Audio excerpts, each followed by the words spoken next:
Hello दोस्तों। Government के according जब भी हम पे कोई मुसीबत आती है तो सबसे पहले हमें किसे याद करना चाहिए? पुलिस को।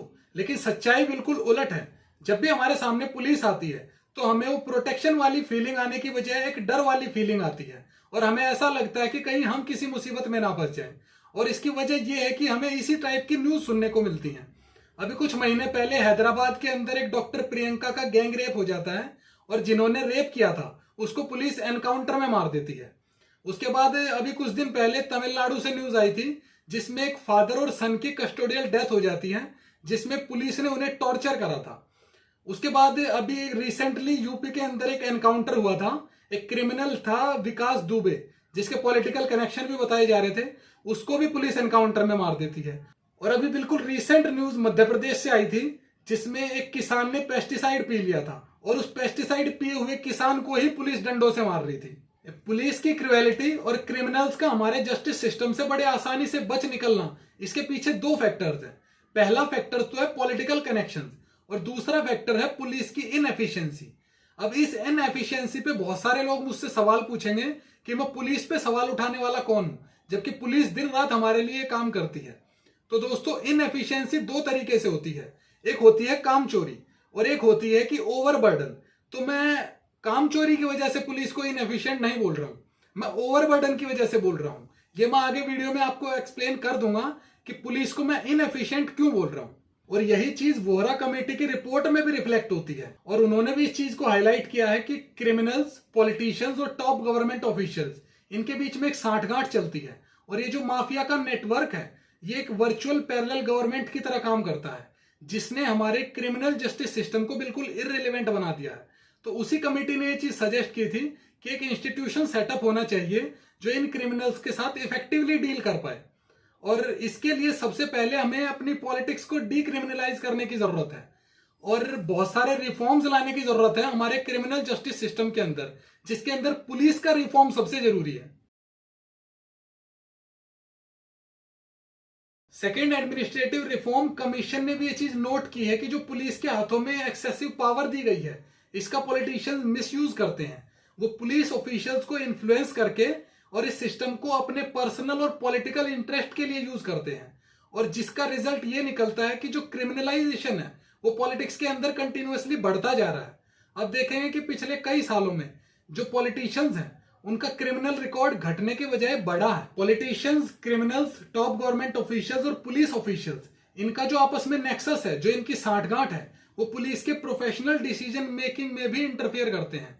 मतलब वो ये भी इंटरफेयर करते हैं कि पुलिस को किस लॉ एंड ऑर्डर सिचुएशन में किस तरीके से रिस्पॉन्ड करना है और उन्हें किस तरीके से अपनी इन्वेस्टिगेशन शुरू करनी है और कब करनी है, जिससे अल्टीमेटली जो रिजल्ट आता है उस इन्वेस्टिगेशन का वो भी कंप्लीटली बायस्ड होता है। और ऐसे आपने बहुत सारे केसेस देखे होंगे जिसमें एक बायस्ड रिजल्ट निकल के आया है पुलिस की इन्वेस्टिगेशन का। अब बात करते हैं पुलिस की इनएफिशिएंसी के बारे में। मैंने जो पुलिस को इनएफिशिएंट बोला था उसकी वजह है ओवरबर्डन ऑन पुलिस फोर्स, और ये ओवरबर्डन है पुलिस फोर्स के अंदर वेकेंट पोजीशंस की वजह से।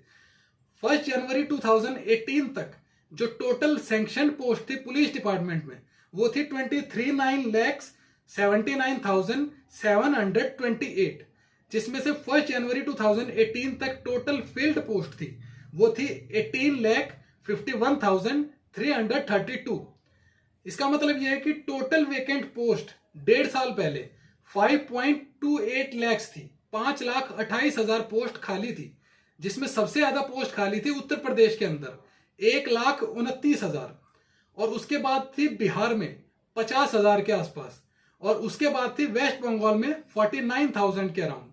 जबकि जो सैंक्शनड पुलिस स्ट्रेंथ है वो है 181 पुलिस पर लाख पर्सन, लेकिन एक्चुअल में जो फील्ड है वो है 137 पुलिस पर लाख पर्सन। हालांकि ये जो सैंक्शनड स्ट्रेंथ है 181, ये भी यूनाइटेड नेशंस के रेकमेंडेड स्टैंडर्ड से बहुत कम है। यूनाइटेड नेशन का रेकमेंडेड स्टैंडर्ड है 222 पुलिस पर लाख पर्सन। अब ये इतना कम है हमारे हिंदुस्तान में 137, जिसकी वजह ये होती है कि पुलिस के ऊपर वर्कलोड बढ़ता है, ओवरबर्डन पड़ता है, जिसकी वजह से उसके वर्किंग आवर्स बढ़ते हैं और इन सारी चीजों का एक बहुत नेगेटिव इंपैक्ट पड़ता है हमारी पुलिस की परफॉर्मेंस पे और क्वालिटी ऑफ सर्विस पे। इंडिया के अंदर पुलिस के अगेंस्ट बहुत सारी कंप्लेंट की गई हैं, जिसमें अनवारंटेड अरेस्ट्स हैं, अनलॉफुल सर्चेज हैं, टॉर्चर हैं और कुछ केसेस में कस्टोडियल रेप्स भी हैं। तो इस पुलिस की एक्सेसिव पावर के मिसयूज को रोकने के लिए एक सेफगार्ड को अडॉप्ट करना जरूरी है। एक अकाउंटेबिलिटी होनी चाहिए पुलिस की एक पॉलिटिकल एग्जीक्यूटिव को, और एक इंटरनल अकाउंटेबिलिटी भी होनी चाहिए सीनियर पुलिस ऑफिशियल्स को, और एक इंडिपेंडेंट अकाउंटेबिलिटी भी होनी चाहिए जो पूरे पुलिस सिस्टम पे आउटसाइड द डिपार्टमेंट नजर रख सके और इस एक्सेसिव पावर के मिसयूज को रोक सके। सीएजी ने अपने ऑडिट के अंदर यह पाया है कि जो स्टेट पुलिस फोर्सेस है इसके पास वेपनरी के बहुत शॉर्टेज है।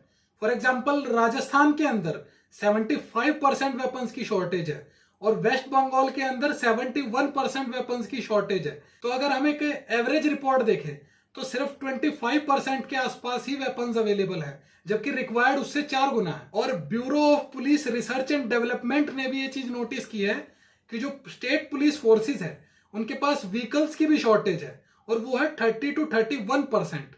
इसका मतलब टोटल जो व्हीकल्स रिक्वायर्ड है हमारी स्टेट पुलिस फोर्स को एफिशिएंटली सर्व करने के लिए उसका सिर्फ 70 या 69% ही अवेलेबल है। और अगर फंड की बात करें तो पुलिस सिस्टम के जो इंफ्रास्ट्रक्चर के मॉडर्नाइजेशन पे पैसा खर्च होता है वो भी प्रॉपरली खर्च नहीं हो पाता है। सिर्फ 2019-20 की बात करें तो जितना फंड स्टेट फोर्सेस को एलोकेट हुआ था उसका सिर्फ 48% ही इंफ्रास्ट्रक्चर पे खर्च किया गया, 52% फंड जो है वो खर्च ही नहीं हुआ।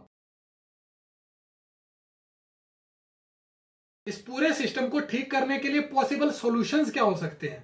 तो उसमें सबसे पहला सॉल्यूशन है डीक्रिमिनलाइजेशन ऑफ पॉलिटिक्स।